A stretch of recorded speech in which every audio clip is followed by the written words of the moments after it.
Hello. Good morning, Philippines. Another day, another SPS. Samahan niyo kami guys. Punta kami sa mag-breakfast kami. Ang oras ay 9:33 a.m.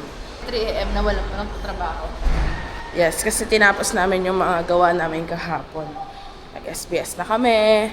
Inayos na namin yung mga ipapasa sa BOC. Ay, wala sila. It's a prank. So, nagkakaroon ko ng aberya sa elevator. We decided na mag-stairs na lang kami. Welcome, the debutant. Hearts, beats. Let's welcome guys, the debutant. Hearts, beats, fast. Dami pila sa elevator guys, hindi nila alam na stranded.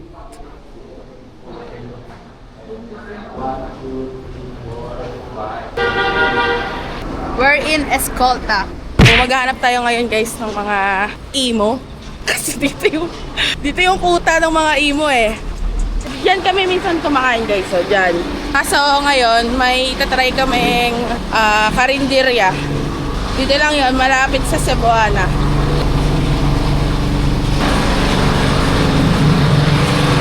Kami kakain guys. Inos Food House. Picture nga, plain dry. Ano sa inyo, plain? Ano kayang sarap guys? Comment down below. Ano na lang po ako? Talong po. Sarap. Hindi ma'am, pag nakita nila ulo You know? Talongs for today.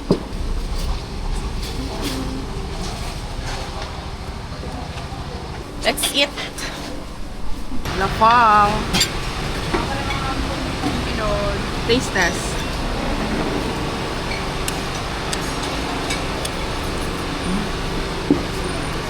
Thank you po.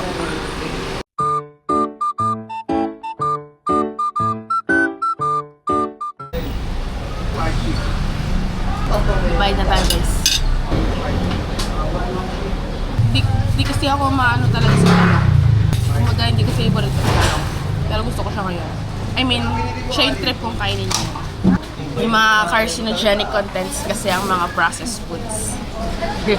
Ayun na naman siya sa hawak niyo. Oh. Kasi ugaliing na kapag ganyan yung hawak mo. Yan, ganyan ang pag-ahawak. Dito yung Hub Make Love na lagi kong tinatambayan dati dahil marami mga bading dito.